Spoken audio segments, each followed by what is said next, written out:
sort of celebratory music stream tonight, having the guitar, amp, everything all finally in good working order. But I wanted to pop on and talk a little bit about my plans. Since this split, we've kind of lost our focus on our normal subjects. I mean, I did manage to do a couple of streams before the last little hiccup in the road. And so this morning I was thinking, like, okay, what has gone wrong? What can you do to the fullest extent to really reconstruct yourself along the highest lines possible as quickly as possible?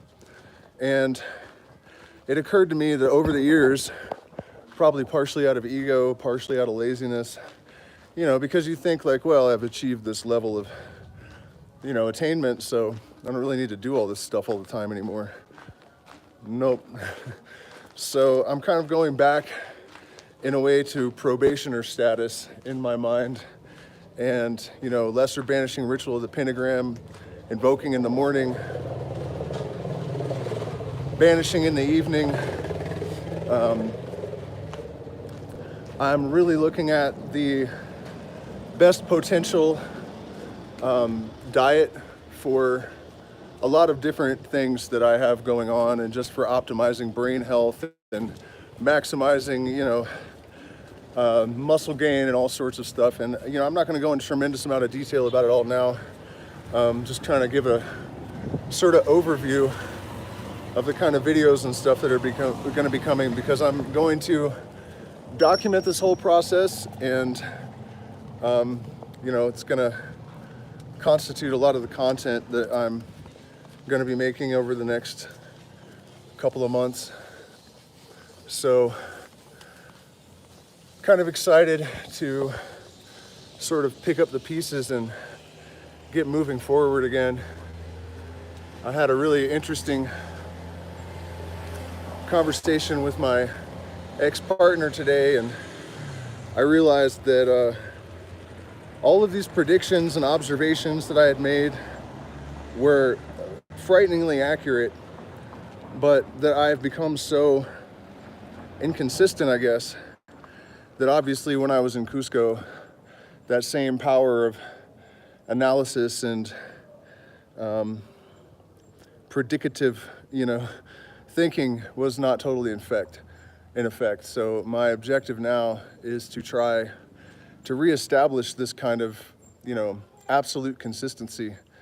My teacher always used to say that, and a lot of people, everyone should know this, is that the real goal is for not just the shaman, but anyone that drinks plant medicine to have the same energy and focus and spiritual disposition outside of ceremony that they do in ceremony. So, over the years, I've sort of vacillated from maintaining that to, a pretty impressive degree, and then just totally losing it and faltering. And so, in keeping with my original intent, when I split up with my partner and I had one really bad night, and then I woke up the next day and I'm like, all right, now we're going full steam ahead. And then there was another bump in the road, So I guess what I'm saying is that now I'm really pulling out all the stops and doing everything I can to really see what will happen over the next year if I can absolutely optimize everything I've learned and put it all into effect and all into place simultaneously without excuses, and with as much consistency as humanly possible. And so, having said all that, thank you guys all once again. And I just also wanted to jump on and say, try to make the music stream tonight. I'll probably start around 8 o'clock and go for about 5 hours. So hopefully I'll see all you guys there. Cheers.